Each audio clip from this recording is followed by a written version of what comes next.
الحمدللہ رب العالمین والصلاة والسلام علی سید الانبیاء والمرسلین وعلی آلہ الطیبین الطاہرین وعلی من تبعهم بإحسان الی یوم الدین اما بعد اعوذ باللہ من الشیطان الرجیم بسم اللہ الرحمن الرحیم لعن الذين كفروا من بني إسرائيل على لسان داود وعيسى بن مريم ذلك بما عصوا وكانوا يعتدون كانوا لا يتناهون عن منكر فعلوه لبئس ما كانوا يفعلون صدق الله المولانا العظيم. یہ سورہ مائدہ کی 78ویں آیت ہے. اس سے پہلے اللہ تبارک تعالیٰ نے اہل کتاب کو یہ خطاب فرمایا کہ تم دین میں غلو مت کرو اور ایسے ہی ان لوگوں کے باتوں پر مت چلو جو خود بھی گمراہ ہوئے ہیں اور لوگوں کو بھی گمراہ کرتے ہیں. اس سے معلوم ہوا کہ بعض لوگ ایسے بھی ہوتے ہیں کہ وہ خود گمراہ ہو جاتے ہیں اور پھر دوسرے لوگوں کو بھی گمراہ کرتے ہیں. یہ اہل کتاب کو خطاب تھا، ایسا مت کر لو. پھر اس کے بعد اللہ تبارک تعالیٰ فرماتے ہیں بنی اسرائیل نے چونکہ زبردست نافرمانی کی اللہ تبارک تعالیٰ کی، تو اس نافرمانی کی وجہ سے ان کے اوپر حضرت داؤد علیہ السلام کی زبان سے، حضرت عیسیٰ علیہ السلام کی زبان سے ان پر لعنت کی گئی.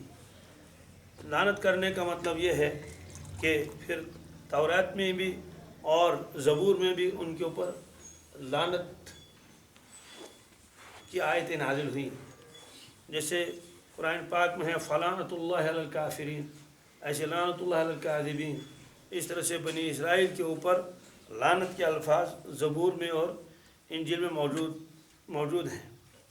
تو چونکہ ان آیات کی تلاوت کی جاتی تھی، ان کو سنایا جاتا تھا اور اس کا اظہار انبیاء علیہ السلام کی زبان سے ہی ہوا سب سے پہلے، اس لیے یہاں اللہ تعالیٰ نے فرمایا لعن الذین کفروا من بنی اسرائیل، لعنت کی گئی ان کو کافروں پر جو بنی اسرائیل میں سے تھے. انہیں بنی اسرائیل میں جو تھے جنہیں صاف انکار کیا اور ہٹ درم تھے، ان پر لعنت کی گئی داؤد علیہ السلام اور عیسیٰ علیہ السلام کی زبان سے. اس کا مطلب یہ نہیں کہ داؤد علیہ السلام ان پر لعنت کرتے تھے، عیسیٰ علیہ السلام ان پر لعنت کرتے تھے، نہیں. اللہ تبارک تعالیٰ نے حکم بھیجا، وہی آیتیں ہی وہی تھی. جیسے نبی کریم صلی اللہ علیہ وسلم تلاوت فرماتے تھے لعنت اللہ علی الکاذبین، ظاہر سی بات اس کا مطلب تو یہ نہیں کہ اللہ کے نبی صلی اللہ علیہ وسلم جھوٹوں پر لعنت کرتے تھے، نہیں. وہ قرآن پاک کی آیت ہی وہ تھی اور اس کا اظہار اللہ کے نبی صلی اللہ علیہ وسلم کی زبان مبارک سے ہوا. تو داؤد علیہ السلام کی زبان سے اور عیسیٰ علیہ السلام کی زبان سے اظہار ہوا اس چیز کا کہ لعنت اللہ تعالیٰ نے کی ہے بنی اسرائیل کے اوپر، جو بنی اسرائیل میں سے جو کافر تھے، منکر تھے. ظاہر سی بات ہے داؤد علیہ السلام پر بھی سب لوگوں نے ایمان نہیں لایا تو بہت سارے لوگ کافر ہو گئے. عیسیٰ علیہ السلام پر بھی چند ہی افراد نے ایمان لایا، باقی سارے کے سارے لوگ تو کافر ہو گئے. اور چونکہ یہود یہ بھی بنی اسرائیل کی ہی ایک شاخ ہے، انہوں نے تو باقاعدہ پروگرام بنا لیا اور ان پر تہمتیں بھی لگا دی، یہ جادوگر ہیں نعوذ باللہ من ذالک، لہٰذا ان کو لٹکانا چاہیے کس پر؟ پھانسی پر. یہ پروگرام بنا لیا اور جو بادشاہ وقت تھا اس زمانے کا، تو اس کے سامنے جا کر یہ کہہ دیا کہ یہ نیا شخص پیدا ہوا ہے، تورات کے بہت سے احکامات میں رد و بدل کرتا ہے.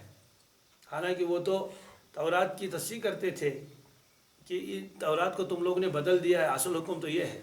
بہرحال بادشاہ کو بھی کیا معلوم تھا، تو بادشاہ کو راضی کر کے بادشاہ نے اجازت دے دی جب ایسا شخص کوئی ہے جو توریت کو چیلنج کرتا ہے اور نئی چیزیں بتاتا ہے اور اس طرح ہے، تو انہوں نے بھی ساتھ دے دیا. اس لیے فرمایا ان لوگوں کے اوپر لعنت کی گئی. ذالک بما عصوا وکانوا یعتدون. خود اللہ تعالیٰ فرماتے ہیں لعنت کی وجہ کیا تھی.